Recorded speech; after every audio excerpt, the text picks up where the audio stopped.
ഇതുപോലെ നല്ല കുട്ടി കുട്ടി മാർബിൾ കേക്ക് ഉണ്ണിയപ്പച്ചട്ടിയിൽ നമുക്ക് ഈസി ആയിട്ട് റെഡിയാക്കി എടുക്കാവുന്നതേ ഉള്ളൂ. അതും ഓവനോ ബീറ്ററോ മുട്ടയോ ഒന്നും തന്നെ ചേർക്കാതെ എളുപ്പം ഉണ്ടാക്കിയെടുക്കാം കേട്ടോ. ഏറ്റവും കൂടി പോയി കഴിഞ്ഞാൽ ഒരു 10-15 മിനിറ്റ് അത്ര മാത്രം മതിയാവും. അപ്പൊ നല്ല ചൂടോടുകൂടി എല്ലാവരും ഇതേപോലെ ട്രൈ ചെയ്ത് നോക്കി അടിപൊളിയായിട്ടിരുന്ന് കഴിക്കാം കേട്ടോ. അപ്പൊ കേക്കിന്റെ മിക്സിങ്ങിന് വേണ്ടിയിട്ട് ഒരു ബൗളിലേക്ക് 1/2 കപ്പ് പൊടിച്ച പഞ്ചസാരയാണോ ചേർത്ത് കൊടുക്കുന്നത്. ഒരു 1/4 കപ്പ് പഞ്ചസാര ഉണങ്ങിയ മിക്സിയുടെ ജാറിൽ പൊടിച്ചെടുക്കുമ്പോൾ ഏകദേശം ഒരു 1/2 കപ്പ് പൊടിച്ച പഞ്ചസാര നമുക്ക് കിട്ടുവേ. 1/4 കപ്പ് നല്ല കട്ട തൈരും കൂടി ചേർത്ത് കൊടുക്കുന്നുണ്ട്. വലിയ പുളിയൊന്നും ഇല്ലാത്ത തൈര് വേണം എടുക്കാനായിട്ട്. രണ്ടും കൂടി ഇതേപോലെ നന്നായിട്ട് തന്നെ ഒന്നും കൂടെ മിക്സ് ആക്കി എടുക്കുന്നുണ്ട്. ഇതുപോലെ നന്നായിട്ട് തന്നെ ഒന്നും കൂടി യോജിപ്പിച്ചെടുക്കുന്നുണ്ട്. ഇനി ഇതിലേക്ക് നല്ല ടേസ്റ്റിന് വേണ്ടി ഒരു 1/2 ടീസ്പൂൺ വാനില എസൻസും കൂടി ചേർത്ത് കൊടുക്കുക കേട്ടോ. കൂടെ തന്നെ ഒരു 1/4 കപ്പ് ഓയിലും കൂടി ചേർത്ത് കൊടുക്കുന്നുണ്ട്. വേറെ വെളിച്ചെണ്ണയോ പാം ഓയിലോ അങ്ങനെയൊന്നും എടുക്കരുത്. റിഫൈൻഡ് ഓയിൽ വേണം ചേർക്കാനായിട്ട്. ഞാനിവിടെ സൺഫ്ലവർ ഓയിലാട്ടോ എടുത്തിരിക്കുന്നത്. ഇതുപോലെ എല്ലാം ഒന്നും കൂടി നന്നായിട്ട് തന്നെ ഒന്നും കൂടി യോജിപ്പിച്ചെടുക്കാം കേട്ടോ. ഇങ്ങനെ യോജിപ്പിക്കുമ്പോൾ ചെറിയൊരു കട്ടിപ്പരുവത്തിൽ കണ്ടോ, ഈ ഒരു പരുവത്തിലായിരിക്കും നമുക്ക് കിട്ടുന്നത്. അപ്പൊ ഹാൻഡ് വിസ്ക് വെച്ച് നന്നായിട്ട് തന്നെ ഒന്നും കൂടി മിക്സ് ആക്കി എടുക്കാം. ഇനി പൊടികളായിട്ട് ഒരു അരിപ്പയിലേക്ക് 1 കപ്പ് മൈദയും അതേപോലെ തന്നെ 1/2 ടീസ്പൂൺ ബേക്കിംഗ് സോഡയും 1 ടീസ്പൂൺ ബേക്കിംഗ് പൗഡറും കൂടി ചേർത്ത് കൊടുക്കുന്നുണ്ട്. കട്ടകളൊന്നുമില്ലാതെ ഇതേപോലെ ഒന്നും കൂടെ അരിച്ചെടുക്കാം. നമ്മുടെ മൈദയ്ക്ക് പകരം വേണമെന്നുണ്ടെങ്കിൽ ഗോതമ്പ് പൊടിയും ചേർത്ത് കൊടുക്കാം കേട്ടോ. അപ്പോൾ ഗോതമ്പ് പൊടി നിങ്ങൾ എടുക്കുകയാണെന്നുണ്ടെങ്കിൽ ഒരു 2-3 ടേബിൾ സ്പൂൺ പാൽപ്പൊടിയും കൂടി ചേർത്ത് കൊടുക്കുകയാണെന്നുണ്ടെങ്കിൽ കുറച്ചും കൂടി നല്ല ടേസ്റ്റ് ഉണ്ടാവും. മൈദ എടുക്കുമ്പോൾ വേറെ പാൽപ്പൊടിയൊന്നും നമ്മൾ ചേർത്ത് കൊടുക്കുന്നില്ല. ഇതുപോലെ മൈദയുടെ മിക്സ് നമ്മുടെ തൈരിന്റെയും പഞ്ചസാരയുടെയും ഒക്കെ മിക്സ് ആയിട്ട് നല്ലോണം ഒന്നും കൂടി യോജിപ്പിച്ചെടുക്കാം. ഇപ്പൊ നല്ല കട്ടിയായിട്ടാണ് ഇരിക്കുന്നത്. ഇനി ഇതിനകത്തേക്ക് ഒരു 1/2 കപ്പ് പാലും കൂടി ചേർത്ത് കൊടുക്കാം. പാല് ചേർക്കുമ്പോൾ ആദ്യമേ ഒരുമിച്ച് ചേർക്കേണ്ട, ഇതേപോലെ രണ്ടായിട്ട് മാത്രം ചേർത്ത് കൊടുക്കാം കേട്ടോ. നന്നായിട്ട് തന്നെ ഒന്നും കൂടി മിക്സ് ആക്കി എടുത്തിട്ടുണ്ട്. കണ്ടോ, അപ്പൊ അത്യാവശ്യം നല്ലൊരു കട്ടിയുണ്ട്. അപ്പൊ ബാക്കി പാലും കൂടി ചേർത്ത് നന്നായിട്ട് ഒന്നും കൂടി ഒന്ന് യോജിപ്പിച്ചെടുക്കാം.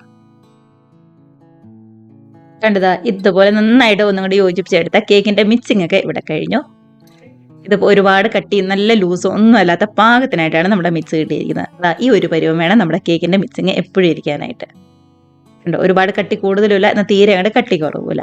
ഇനിയിപ്പോൾ നമ്മൾ മാർബിൾ കേക്കാണ് റെഡിയാക്കി എടുക്കുന്നതുകൊണ്ട് തന്നെ നമുക്ക് ചോക്ലേറ്റിന്റെ ഒരു മിക്സും കൂടി റെഡിയാക്കണം. അതിനായിട്ട് നമ്മളിപ്പോൾ റെഡിയാക്കിയ കേക്കിന്റെ മിക്സ് നേർപകുതിയായിട്ട് രണ്ടായിട്ട് ഒന്നും കൂടി ഡിവൈഡ് ചെയ്ത് വെക്കാം. അതിലൊന്നിലേക്ക് ഒരു 1.5 ടേബിൾ സ്പൂൺ കൊക്കോ പൗഡർ ചേർത്ത് കൊടുക്കുന്നുണ്ട്. കൂടെ തന്നെ ഒരു 1/4 കപ്പ് പാല്, അതായത് ഒരു 3-4 ടേബിൾ സ്പൂൺ പാല് ഇതേപോലെ ചേർത്ത് കൊടുത്ത് കട്ടകളൊന്നുമില്ലാതെ മിക്സ് ആക്കി കൂടി എടുക്കാം. പാൽ ആദ്യമേ ചേർത്ത് കൊടുത്തപ്പോൾ കുറച്ച് കുറവായിരുന്നു, കുറച്ചും കൂടി ചേർത്ത് കൊടുത്ത് ഇതേപോലെ മിക്സ് ആക്കി എടുക്കാം കേട്ടോ. ആകെ ഒരു 4 ടേബിൾ സ്പൂൺ പാലാട്ടോ നമ്മൾ ഈ സമയം ചേർത്ത് കൊടുത്തത്. അതൊന്ന് നോക്കിയിട്ട് മാത്രം ചേർത്ത് കൊടുത്താൽ മതി. കേട്ടോ, ഇതിപ്പോൾ കറക്റ്റ് ആയിട്ട് തന്നെ നമുക്ക് കിട്ടിയിട്ടുണ്ട്. അപ്പം ഇത്രയേ ഉള്ളൂ. അപ്പോൾ 2 മിക്സും രണ്ടായിട്ട് തന്നെ നമുക്ക് റെഡിയായി വന്നിട്ടുണ്ട്. ഇനിയിപ്പോൾ ഉണ്ണിയപ്പച്ചട്ടിയിലാണ് റെഡിയാക്കി എടുക്കുന്നത്. ചുറ്റും എല്ലാ കുഴിയിലും ഇതേപോലെ കുറച്ച് ഓയിൽ എല്ലാ ഭാഗത്തേക്കും ആക്കി കൊടുക്കുക. അതിനുശേഷം ലെയർ ആയിട്ട് ഓരോ സ്പൂൺ വെച്ച് 2 മിക്സും ഒഴിച്ചു കൊടുക്കുക കേട്ടോ. ആദ്യം വൈറ്റ് മിക്സ് ഒഴിച്ചു കൊടുത്തിട്ടുണ്ട്. അതിന് മേളിലേക്ക് ചോക്ലേറ്റിന്റെ മിക്സും കൂടി ഒഴിച്ചു കൊടുക്കാം. ഇനി അടുത്തത് വൈറ്റ് മിക്സ് ഒഴിച്ചു കൊടുക്കുക. വീണ്ടും ചോക്ലേറ്റിന്റെ മിക്സ് ഒഴിച്ചു കൊടുക്കുക. ഇതേപോലെ ഒരു 3-4 തവണ റിപ്പീറ്റ് ചെയ്യുക കേട്ടോ. അതായത് നമ്മുടെ ഉണ്ണിയപ്പച്ചട്ടിയുടെ ഒരു 1/4 ഭാഗം മാത്രം മാവ് വരാനായിട്ട് പാടുള്ളൂ. അതായത് കേക്കിന്റെ മിക്സ് ഒരു 1/4 ഭാഗം മാത്രമേ വരാനായിട്ട് പാടുള്ളൂ. നിറച്ച് വരരുതേ. നിറച്ച് വന്നു കഴിഞ്ഞാൽ ചൂടായി കഴിയുമ്പോൾ കേക്കൊക്കെ ആകെ അങ്ങോട്ട് പുറത്തേക്ക് പോകും. ഒരു 1/4 ഭാഗം മാത്രം വന്നാൽ മതി. ഇതേപോലെ നടുക്ക് എല്ലാ മിക്സും ഇതേപോലെ ആക്കി കൊടുത്തിട്ടുണ്ട്. ഇനിയിപ്പോൾ ഒരു സ്പൂണോ അല്ലാന്നുണ്ടെങ്കിൽ ഒരു ടൂത്ത് പിക്കോ ഉപയോഗിച്ച് പതുക്കെ ഇതേപോലെ ഒന്നിങ്ങ് മിക്സ് ആക്കി എടുക്കാം. ഇല്ലാന്നുണ്ടെങ്കിൽ നമ്മുടെ പപ്പടം കുത്തിയാണെന്നുണ്ടെങ്കിലും യൂസ് ചെയ്യാം കേട്ടോ. ഇതേപോലെ എല്ലാ കുഴിയിലും ഒന്നിങ്ങ് മിക്സ് ആക്കി എടുത്തിട്ടുണ്ട്. അപ്പൊ ഇത്രയേ ഉള്ളൂ നമ്മുടെ മാർബിൾ കേക്കിന്റെ മിക്സിങ്ങിന്റെ പരിപാടി എന്ന് പറയുന്നത്. എളുപ്പം റെഡിയാക്കി എടുക്കാവുന്നതേ ഉള്ളൂ. ഈ ഒരു അപ്പച്ചട്ടി നന്നായിട്ട് ഇതേപോലെ ഒന്നും കൂടി ചൂടായി വരുമ്പോൾ അതിന്റെ മേളിലേക്ക് നമ്മൾ ഉണ്ണിയപ്പച്ചട്ടിയും കൂടി വെച്ച് കൊടുക്കുന്നുണ്ട്. ഗ്യാസിന്റെ ഫ്ലെയിം ഒരു മീഡിയത്തിൽ മാത്രം വെച്ചിരുന്നാൽ മതി കേട്ടോ. മൂടി വെച്ച് ഒരു 15-20 മിനിറ്റ് ഒന്നും കൂടെ നന്നായിട്ട് പൊങ്ങി റെഡിയായി വരാനായിട്ട് വെയിറ്റ് ചെയ്യാം. നല്ല കട്ടിയുള്ള ഉണ്ണിയപ്പച്ചട്ടി ആയതുകൊണ്ടാട്ടോ ഒരു 15-20 മിനിറ്റ് എടുത്തത്. ഇനിയിപ്പോൾ ഇത്ര കട്ടിയൊന്നും ഇല്ലാന്നുണ്ടെങ്കിൽ പെട്ടെന്ന് തന്നെ ആയിട്ട് വന്നോളും. ഫുൾ ഫ്ലെയിമിൽ വെക്കേണ്ട, ഒരു മീഡിയം ഫ്ലെയിമിൽ മാത്രം വെച്ചിരുന്നാൽ മതി. കണ്ടതാ, ഇതുപോലെ നന്നായിട്ട് തന്നെ പൊങ്ങി അടിപൊളിയായിട്ട് വന്നിട്ടുണ്ട്. അപ്പോൾ നമ്മുടെ കേക്കിന്റെ മിക്സ് ഒരു 1/4 ഭാഗം ഒഴിച്ചു കൊടുത്തുകൊണ്ടാണ് ഇതേപോലെ നിറഞ്ഞു തന്നെ വന്നിരിക്കുന്നത് കേട്ടോ. ഇത്രയേ ഉള്ളൂ.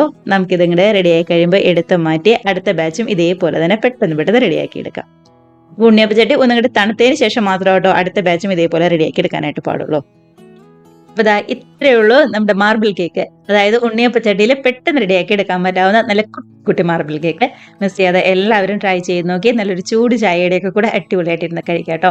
കൂടെ തന്നെ കമൻസ് ഒക്കെ ആണെന്നുണ്ടെങ്കിലും മറക്കാതെ അറിയിക്കണേ. കണ്ടതാ ഉള്ളൊക്കെ ആണെന്നുണ്ടെങ്കിലും നന്നായിട്ട് തന്നെ വന്നിട്ടുണ്ട്. എല്ലാവരും ട്രൈ ചെയ്ത് നോക്കുക. വീഡിയോ റെസിപ്പിയൊക്കെ ഇഷ്ടമായിട്ടുണ്ടെങ്കിൽ ഒന്ന് ലൈക്ക് അടിച്ച് ഷെയറും കൂടി ചെയ്യാനും, ആദ്യമായിട്ട് നമ്മുടെ ചാനൽ ആരെങ്കിലും കാണുന്നവരുണ്ടെങ്കിൽ നമ്മുടെ ചാനലും കൂടി ഒന്ന് സബ്സ്ക്രൈബ് കൂടി ചെയ്യാനായിട്ട് മറക്കല്ലേ. നമുക്കപ്പോൾ ഇതേപോലുള്ള പുതിയ നല്ല അടിപൊളി വീഡിയോസും റെസിപ്പീസൊക്കെ ആയിട്ട് വീണ്ടും കാണാം. അതുവരെ എല്ലാവർക്കും ബൈ.